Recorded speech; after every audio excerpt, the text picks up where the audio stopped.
I stared at the laptop screen. My jaw clenched. The GPS tracker blinked, showing Lydia's location at some trendy cafe downtown. It was 9 p.m. on a Tuesday. She was supposed to be at yoga.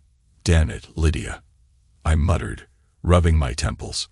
I'd suspected something was off for weeks.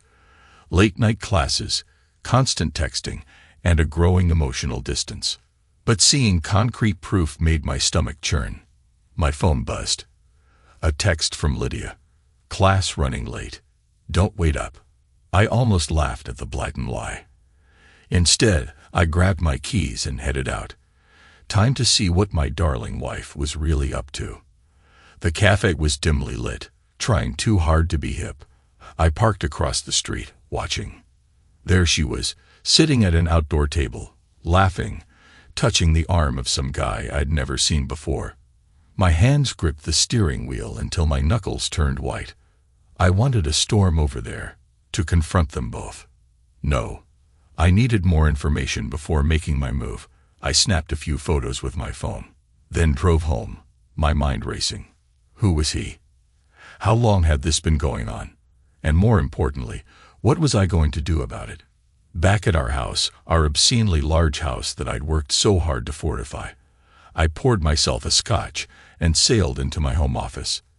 Time to do some digging. It didn't take long to find him online. Ethan Blackwood, 32, local celebrity yoga instructor, with a carefully curated Instagram full of shirtless photos and inspirational quotes. What a joke. I was still scrolling through his social media when I heard Lydia's key in the door. Showtime. Adrian, you still up? She called out. I stepped out of the office, scotch in hand. Hey Han, how was yoga? She faltered for just a second before regaining her composure. Oh great. Really challenging class tonight. I bet, I said, keeping my voice neutral. You must be exhausted after all that exertion. Lydia's eyes narrowed slightly. What's that supposed to mean? I shrugged, taking a sip of scotch. Nothing. Just making conversation. She stared at me for a long moment, then seemed to relax. Well, I am beat. I'm gonna grab a shower and head to bed. Sweet dreams, I said, watching her go. Once I heard the shower start, I went back to my research. I needed proof. Real, solid proof that would hold up in court. Because make no mistake, there was no way I was letting Lydia walk away with half of everything I'd built. The next morning, I made some calls and arranged a meeting with Frank Sutherland, a private investigator who came highly recommended. We met at a nondescript diner, away from prying eyes. Frank was a grizzled man in his 50s, with sharp eyes that missed nothing. So, Mr. Hawthorne, he said after I'd laid out the situation, you want proof of your wife's infidelity. That's right, I replied. Concrete evidence. Photos, video, whatever it takes. He nodded slowly. And what do you plan to do with this evidence once you have it? I met his gaze steadily. Whatever I have to do to protect myself and my assets. A ghost of a smile crossed Frank's face. Understood. I'll get started right away. But I should warn you, Mr. Hawthorne, sometimes these investigations turn up unexpected results. I hope you're prepared for whatever I might find. I'm prepared for anything, I said firmly. Just get me what I need. As I left the diner, my phone buzzed. A text from my best friend and business partner, Victor. Drinks tonight. I hesitated and replied, sure, the usual spot at 8. I needed to talk to someone about all this, and if there was anyone I could trust, it was Victor.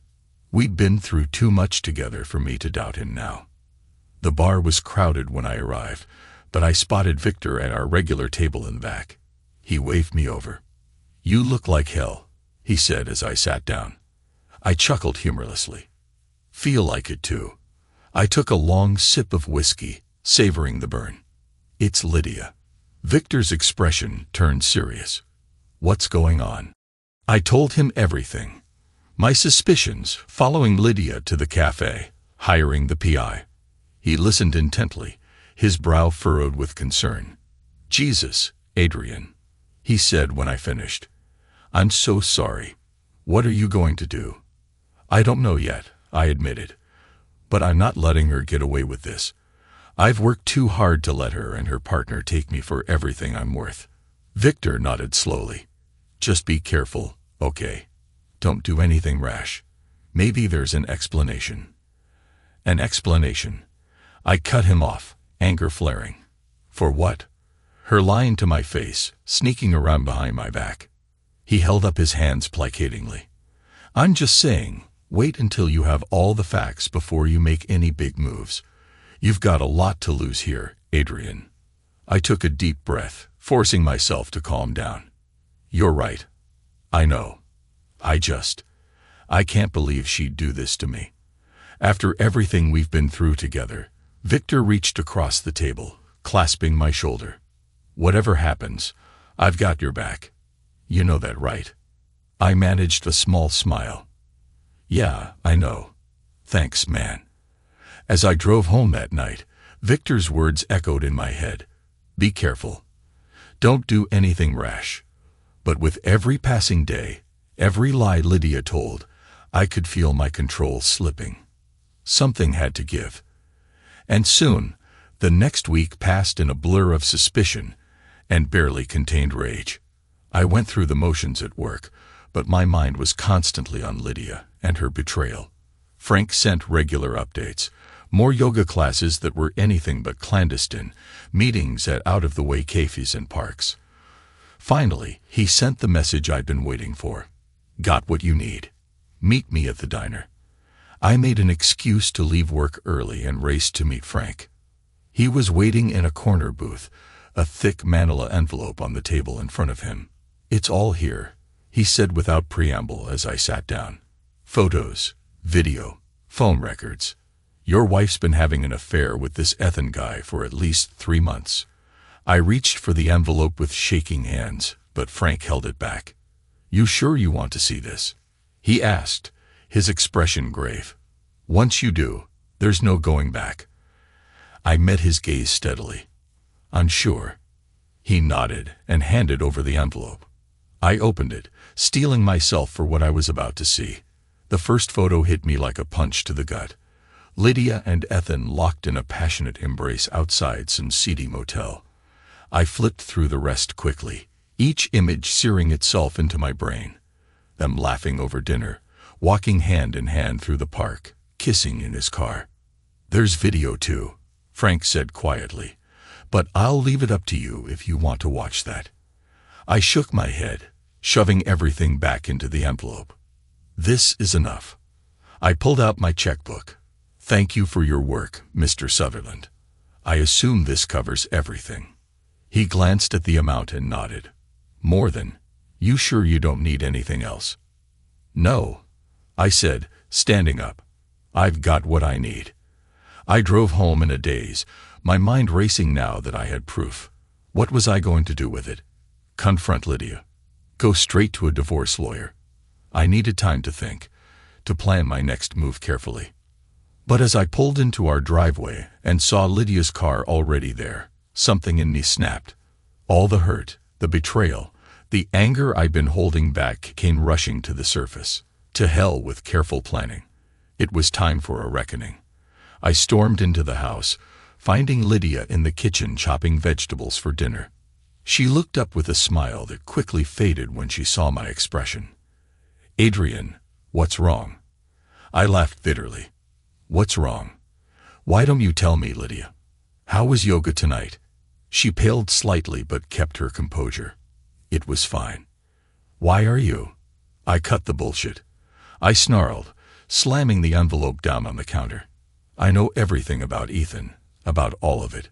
Lydia's eyes widened in shock, then narrowed. You've been spying on me. Damn right I have, I shot back.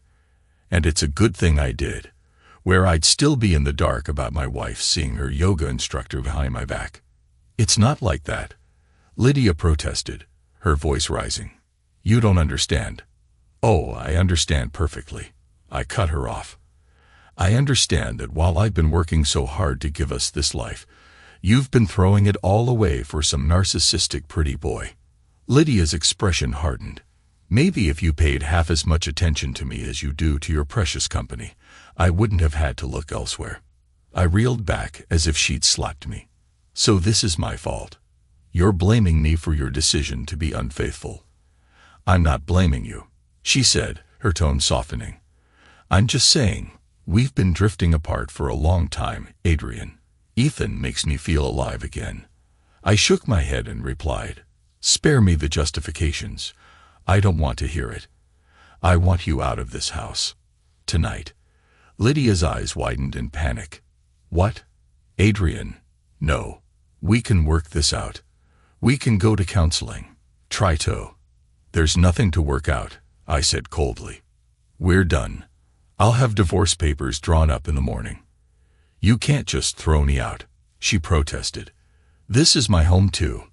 I have rights. I laughed bitterly. Rights?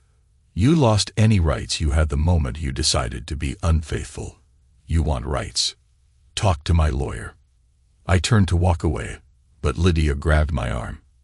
Adrian, please. I'm sorry. I love you. I jerked away from her touch. Don't you dare say you love me. If you loved me, you never would have done this. There was a well of emotion in Lydia's eyes. What about everything we've built together? Are you really willing to throw it all away? I stared at her for a long moment, seeing not the woman I'd loved for years, but a stranger, a liar. You threw it away, I said quietly. Not me. Now get out. I walked away, ignoring her pleas and protests. I locked myself in my office, listening as she moved around the house, gathering some belongings. Finally, I heard the front door open and close. Only then did I allow myself to break down, pouring another scotch with shaking hands. It was over, my marriage. The life I thought I had built on lies. But as the initial shock wore off, another emotion began to take hold. Determination. Lydia might have betrayed me, but I'd be damned if I let her destroy everything I'd worked for. I pulled out my phone and dialed Victor's number. Hey, I said when he answered. I need your help. It's time to go to war. The next morning, I woke early and headed straight to the office of Evelyn Green, one of the top divorce attorneys in the city. I had called in every favor. I had to get an emergency appointment. Evelyn was a sharp-featured woman in her 50s, with a reputation for being utterly ruthless in court. Perfect. Mr. Hawthorne, she said as I entered her office. I understand you're in need of my services. I nodded, taking a seat across from her desk. My wife has been unfaithful. I want a divorce, and I want to make sure she doesn't take me for everything I'm worth in the process. Evelyn's eyebrows raised slightly. I see. And do you approve of this infidelity? I placed Frank's envelope on her desk. Everything's in there. Photos, videos, phone records, you name it. She opened the envelope, scanning its contents with a practiced eye. This is good, she murmured. Very good. It certainly strengthens our position. So what do we do now? I asked. Evelyn leaned back in her chair, fixing me with a steely gaze. Now, Mr. Hawthorne, we prepare for war. Your wife is going to fight this. Make no mistake. She'll try to paint herself as a victim, claim emotional neglect, possibly even abuse. I started to protest, but she held up a hand. I'm not saying it's true. I'm saying it's what she'll likely try. We need to be ready for anything. I nodded slowly. Whatever it takes, I'm not letting her walk away with a dime more than she deserves. A small predatory smile crossed Evelyn's face. I was hoping you'd say that. Now let's talk strategy. For the next 2 hours, we went over every detail of my marriage, my finances, the evidence against Lydia. Evelyn was thorough, leaving no stone unturned. Even lasting, she said as our meeting wrapped up, I need you to start documenting everything. Every interaction with your wife. Every expense. Every phone call. Anything that could be relevant to the case. Got it, I replied, standing up. Thanks for your help, Ms. Green. She nodded. We'll be in touch soon. And Mr. Hawthorne, try to keep your cool. I know it's difficult, but anything you do now could come back to haunt us in court. I left Evelyn's office feeling both drained and energized. The reality of what I was about to go through was daunting, but I was ready for the fight. As I drove back to the office, my phone rang. "Victor," I answered. "What's up?" "Just checking in," he said. "How'd it go with the lawyer?" I filled him in on the meeting, on Evelyn's warnings about what to expect. Victor let out a low whistle. "Sounds like it's going to get ugly. You sure you're ready for this?" "I don't have a choice," I replied. Lydia made her bed.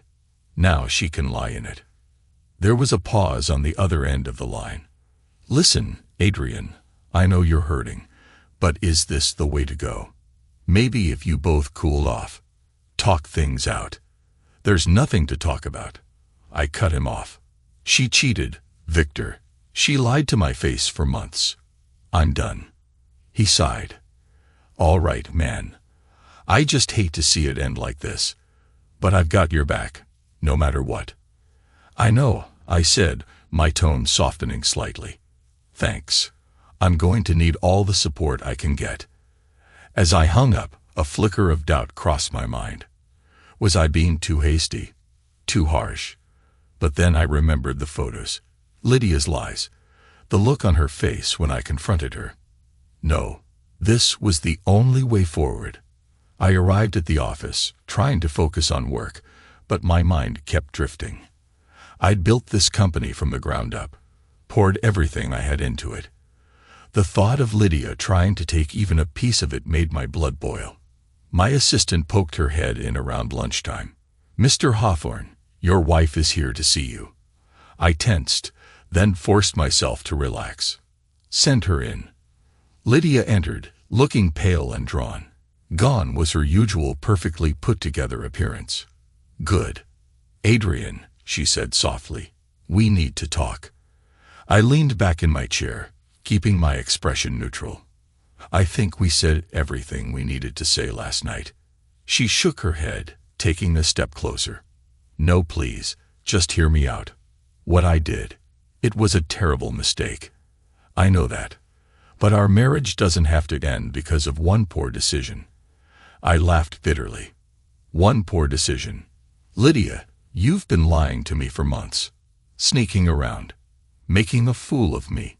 That's not one decision. That's a calculated betrayal." "I know," she said, tears welling in her eyes. "And I'm so sorry, Adrian. Please, can we just talk about this? I made a terrible mistake, but I still love you." I stared at her, feeling nothing but cold contempt. "Love, you don't know the meaning of the word. Get out of my office, Lydia. We'll communicate through our lawyers from now on." "Adrian, please." "Now," she pleaded. I said, my voice low. Lydia flinched, then turned and fled the office. I sat back in my chair, taking deep breaths to calm myself. I couldn't let her get to me. I had to stay focused, stay strong. My phone buzzed. A text from Frank. "Got more info. Meet me tonight." I replied quickly, 8 p.m. The usual place. The rest of the day crawled by. I buried myself in work, trying to ignore the constant ache in my chest. By the time I left the office, I was exhausted but determined. Frank was waiting at our usual booth in the back of the dimly lit bar. He nodded as I slid in across from him. "What have you got?" I asked without preamble. Frank leaned forward, his voice low. "It's worse than we thought, Adrian. Your wife and this Ethan guy, they're planning something big." I felt my stomach drop. "What do you mean?" "I've been monitoring their communications," Frank said. "They're talking about framing you for something. Domestic issues, maybe. Something that would ruin you socially and financially." I clenched my fists under the table. "Those bastards. Do you approve?" Frank nodded, sliding a USB drive across the table. "It's all there. Texts, emails, recorded conversations. They're getting reckless, confident. They don't think you suspect a thing." I pocketed the drive, my mind racing. "Thanks, Frank. Keep digging. I want to know every move they make." As I left the bar, I made a decision. It was time to go on the offensive. Lydia and her partner thought they could destroy me. They had no idea who they were dealing with. The next morning, I called Evelyn. "I need to move faster," I told her. "They're planning something big." "Understood," she replied crisply. "I'll have the divorce papers drawn up today. In the meantime, start documenting everything. And Adrian, be careful. Don't give them any ammunition to use against you." I spent the next few days in a state of hypervigilance. Every interaction with Lydia was carefully managed, recorded. I watched her try to provoke me, to push me into saying or doing something she could use against me. But I remained calm, detached. It all came to a head on a Friday night. I came home late from work to find Lydia and Ethan in our living room. The sight of them together in my home made my blood boil. "What the hell is this?" I growled. Lydia stood up, her eyes wide with fake innocence. "Adrian, I didn't expect you home so early. Ethan just stopped by to save it." I cut her off. "I know exactly what's going on here."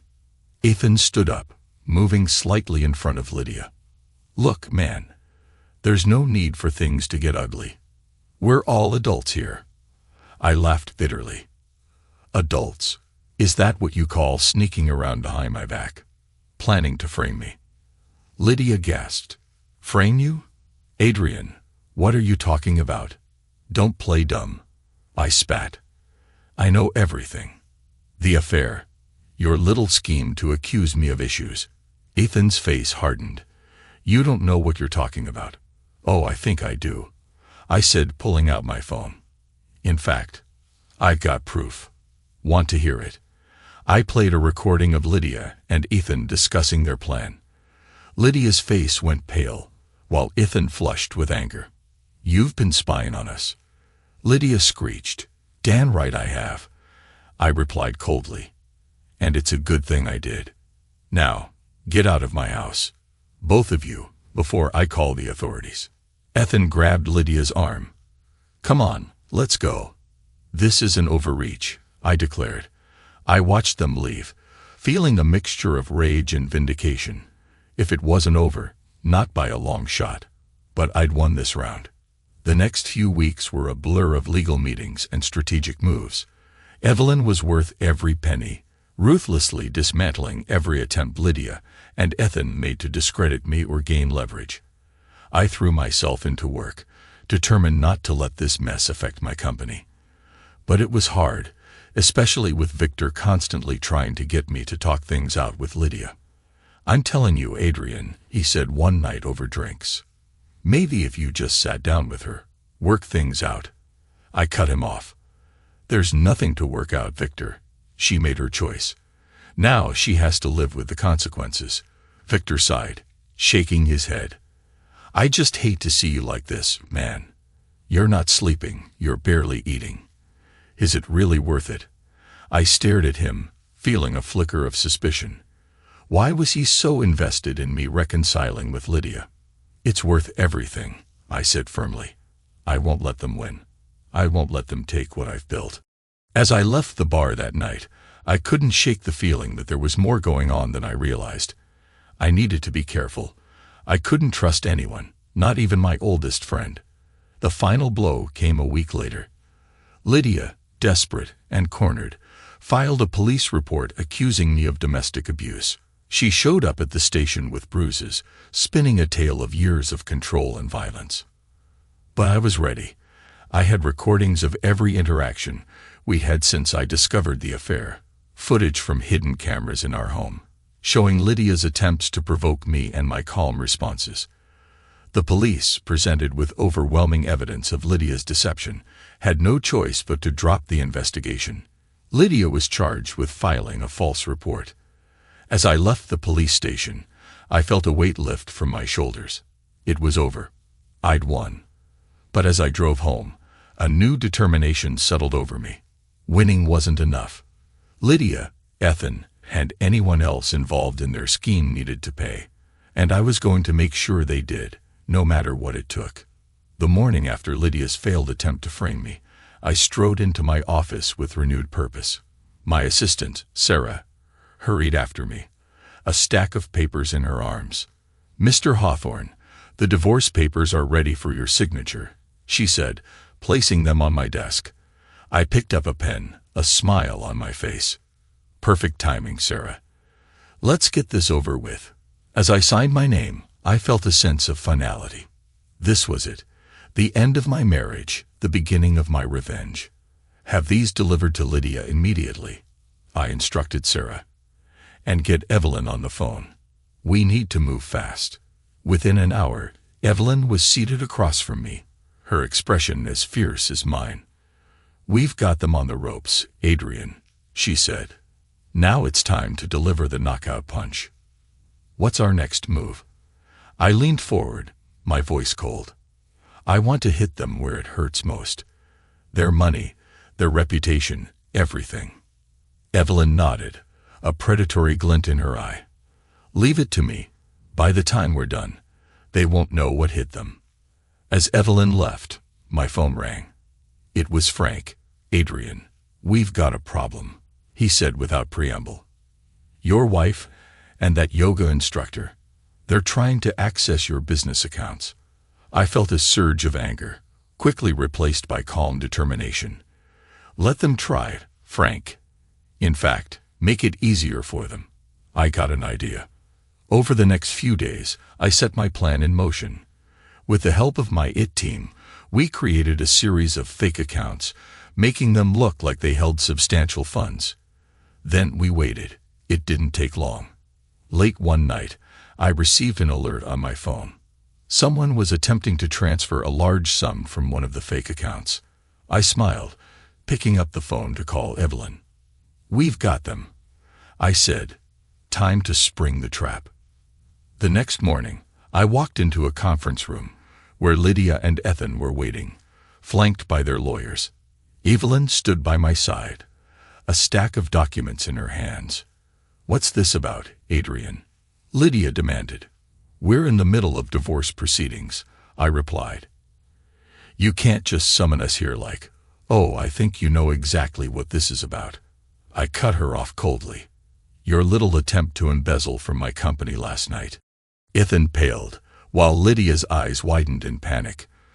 "I don't know what you're talking about," she stammered.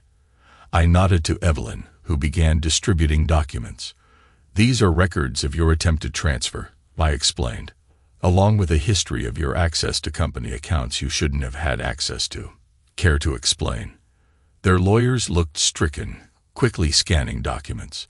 Lydia and Ethan exchanged panic glances.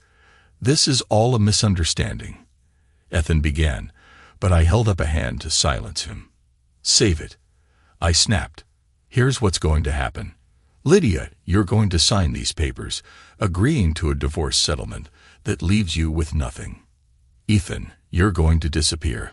If either of you tries to fight this, I'll press charges for attempted embezzlement. Are we clear?" Lydia burst into tears, while Ethan looked like he might be sick. Their lawyers huddled together, whispering furiously. Finally, Lydia's lawyer spoke up. "We'll need time to review these documents." "You have an hour," I said firmly. "I suggest you use it wisely." As they filed out of the room, I turned to Evelyn. "Make sure everything's airtight. I want this wrapped up by the end of the day." Evelyn nodded, a satisfied smile on her face. "Don't worry, Adrian. They don't stand a chance." True to my word, by that evening, the divorce was finalized. Lydia left with nothing but the clothes on her back, while Ethan slunk away, his reputation in tatters. I should have felt victorious. Instead, I felt hollow, empty. Something still wasn't right. That feeling was confirmed the next day when I received a call from Frank. "Adrian, you're not going to believe this," he said, his voice tense. "I've uncovered something big. It's about Victor." I felt my stomach drop.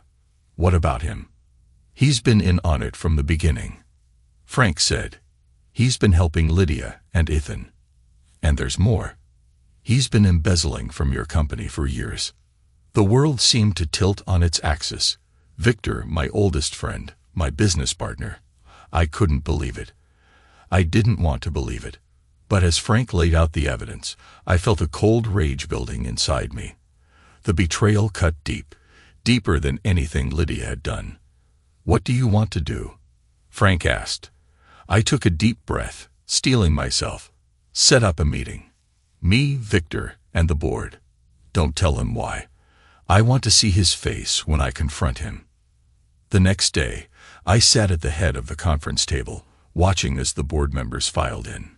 Victor was the last to arrive, a confused expression on his face. "Adrian, what's this about?" he asked as he took his seat. I stood up slowly. My gaze locked on Victor. "It's about trust, Victor. Loyalty. Things I thought you understood." Victor's brow furrowed. "What are you talking about?" I nodded to my assistant, who began distributing folders to each board member. "These documents outline years of embezzlement from our company. Funds siphoned off to offshore accounts. Care to guess whose name is on those accounts, Victor?" The color drained from Victor's face as he flipped through the folder. "Adrian, I can explain." "Save it." I cut him off coldly. "I trusted you, Victor. You were like a brother to me. And all this time, you've been stealing from me, conspiring with my wife to destroy me." The board members murmured in shock, glaring at Victor with a mixture of anger and disgust. Victor stood up, his eyes wild. "You don't understand, Adrian. I had no choice." "Lydia," I said, "save it." I repeated, my voice like ice. "You're done here, Victor. The board will vote to remove you immediately, and then you'll be hearing from my lawyers." As security escorted a protesting Victor from the room, I turned to address the board. "I apologize for this unpleasantness. Rest assured, steps are being taken to recover the stolen funds and prevent anything like this from happening again." The meeting adjourned, and I retreated to my office, feeling drained. The betrayal seemed endless. Was there anyone I could trust? My phone buzzed, a text from an unknown number. "We need to talk about Lydia, Victor, and the truth you don't know yet." I stared at the message, a mixture of curiosity and wariness washing over me. Who could this be? And what truth were they talking about? As I contemplated my next move, I couldn't shake the feeling that this was far from over. The game had changed, the stakes raised, but I was ready. Whatever came next, I would face it head-on, because one thing was clear. In this world of lies and betrayal, the only person I could truly rely on was myself. I sat in my office, staring at the message on my phone. A meeting with Noah Winter, the journalist who'd been masquerading as Ethan, was set for noon. My mind raced with possibilities. What new revelations awaited me? At precisely 12 o'clock, my assistant ushered in a man I'd barely recognized. Gone was the carefully cultivated yoga instructor look. In its place stood a sharp-eyed professional in a crisp suit. "Mr. Hawthorne," Noah said, extending his hand. "Thank you for agreeing to meet with me." I shook his hand firmly. "Let's skip the pleasantries, Mr. Winter. You said you had information for me." Noah nodded, taking a seat across from me. "I've been investigating corruption and infidelity among the city's elite for months. Your wife and Victor were just the tip of the iceberg, and you thought pretending to be her partner was the best way to get information." I asked, my tone even. "I see. It wasn't my first choice," Noah admitted, "but it proved effective. I've uncovered a web of deceit that goes far beyond your personal situation." I leaned back in my chair. "I'm listening." Noah pulled out a thick file. "I'm prepared to give you exclusive rights to my story. In exchange, I want your protection from any potential fallout." "Why me?" I asked, suspicion creeping into my voice. "Because you're the right party here, Mr. Hawthorne. And because you have the resources and influence to make sure the story sees the light of day." I considered his offer for a long moment. "On one condition, the article focuses primarily on Lydia and Victor's betrayal. The rest can be background." Noah hesitated, then nodded, agreeing. We spent the next few hours going over the details. By the time Noah left, I had a clear picture of just how deep the corruption in our social circle ran, and I knew exactly how I was going to use this information. The next morning, I called an emergency board meeting. As the members filed in, I could see the confusion on their faces. "Gentlemen," I began once everyone was seated, "I've called you here because we have a situation that requires immediate action." I laid out the basics of Noah's investigation, watching as shock and disbelief spread across the room. "Mr. Hawthorne," one of the board members sputtered, "are you saying that our company has been unknowingly involved in these activities?" I nodded. "Through Victor's actions, yes. But we have an opportunity here, a chance to get ahead of this story and position ourselves as the victims rather than the perpetrators." Another board member leaned forward. "What do you propose?" "Full transparency," I said. "We cooperate fully with the investigation. We open our books. We clean house. And we use this as a chance to rebrand ourselves as a beacon of corporate integrity." The room erupted in discussion. I let them argue for a few minutes before holding up my hand for silence. "I understand your concerns," I said. "But trust me, this is our best move. The story is going to break with or without our cooperation. This way, we control the narrative." Slowly, one by one, the board members nodded their agreement. By the end of the meeting, we had a plan in place. The next few weeks were a whirlwind of activity.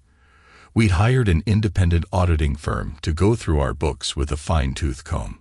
Any employee even remotely connected to Victor's schemes was let go. We instituted new transparency policies and ethical guidelines. And through it all, I worked closely with Noah, shaping the story that would soon rock the city to its core. The day the article was published, I braced myself for the fallout. But I needn't have worried. The public reaction was overwhelmingly in our favor. My phone rang non-stop with calls from clients and business partners, all expressing their support and admiration for our handling of the situation. Our stock price, which had taken an initial hit, rebounded stronger than ever. As for Lydia and Victor, the reaction was swift and merciless. They became pariahs overnight, shunned by the very social circles they once dominated. I was in my office, reviewing the latest round of positive press coverage when my assistant buzzed me. "Mr. Hawthorne, there's a woman here to see you. She says she's your sister." I froze. "Isabella." I hadn't seen or spoken to her in years. "Send her in." I sat after a moment's hesitation. The door opened, and there she was, Isabella, looking older and harder than I remembered, but unmistakably my little sister. "Hello, Adrian," she said, her voice cool. "It's been a while." I stood up slowly. "Isabella, what are you doing here?" She walked further into the office, her eyes taking in the trappings of my success. "I saw the article. Quite a story. Is that why you're here?" I asked. To gawk at the family scandal, Isabella's eyes flashed. "I'm here because Lydia reached out to me. She's desperate, Adrian. She has nowhere else to turn." I laughed bitterly. "And you thought I'd what?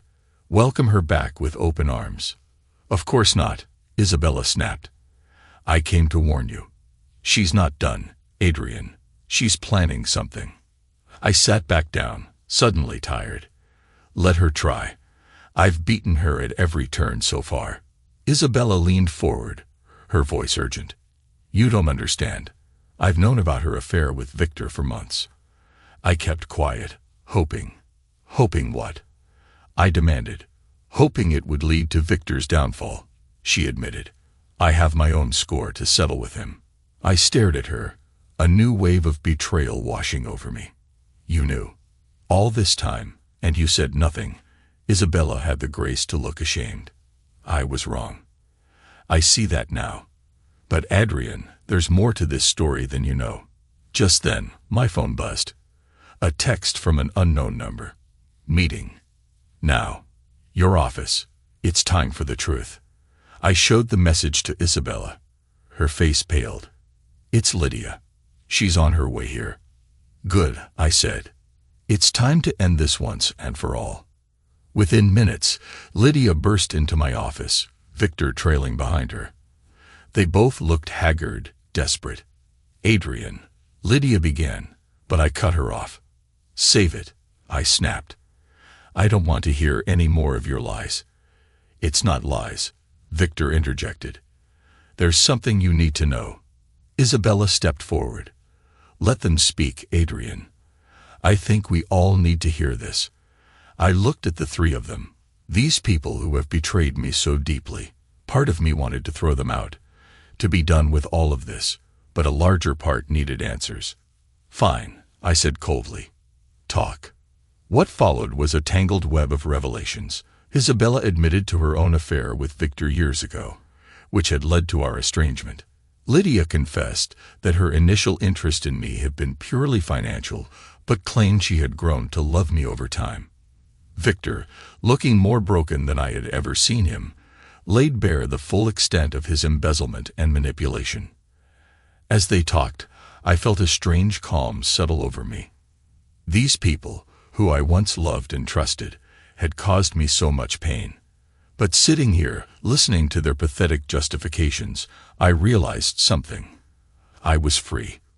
Free from Lydia's manipulation, from Victor's false friendship, from the weight of Isabella's unspoken resentment, freed from the doubts and suspicions that had plagued me for so long. As they finished speaking, all three looked at me expectantly, waiting for my reaction, my forgiveness perhaps. I stood up slowly, my gaze moving from one to the other. "Is that all?" I asked, my voice devoid of emotion. Lydia stepped forward, tears in her eyes. "Adrian, please, we can start over. I know I've hurt you." "But no," I said firmly, "we can't start over. There is no we anymore, Lydia. There hasn't been for a long time." I turned to Victor. "You were my best friend. I trusted you with everything. And this is how you repay that trust." Victor opened his mouth to speak, but I held up a hand. "Don't. There's nothing you can say that will make this right." Finally, I looked at Isabella. "You're my sister, and you kept this from me. All of it." "I'm sorry," she whispered. "I thought I was protecting you." I shook my head. "You were protecting yourself, just like always." I walked to the door of my office and opened it. "I want all of you out of my office, out of my company, out of my life." "Adrian," Lydia pleaded, "don't do this." I met her gaze steadily. "It's already done. Goodbye, Lydia." One by one, they'd file out. As Isabella passed me, she paused. "What will you do now?" she asked softly. I looked at her, feeling a mix of sadness and resolve. "I'm going to live my life on my terms without any of you in it." The door closed behind them, and I was alone. But for the first time in months, I felt truly at peace. In the weeks that followed, I threw myself into my work with renewed vigor. The company thrived under my leadership, our reputation for integrity drawing in new clients and partners. I also started a foundation, using my wealth and influence to help others who have been victims of betrayal and financial abuse.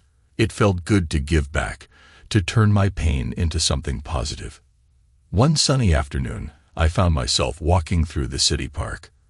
As I strolled along the path, lost in thought, I quite literally bumped into someone. "Oh, I'm so sorry," a woman's voice said. I looked up to see a pair of kind eyes and a warm smile. "No, it was my fault," I replied, returning her smile. I wasn't watching where I was going. We got to talking, and before I knew it, an hour had passed. Her name was Sarah, and she was refreshingly honest and down to earth. As we parted ways, I felt a glimmer of something I hadn't experienced in a long time. Hope. I didn't know what the future held, but for the first time in ages, I was looking forward to finding out. Standing in my office later that day, looking out over the city I had helped build, I felt a sense of peace wash over me. I had lost a lot. It was true. But I had gained something far more valuable. I had gained myself.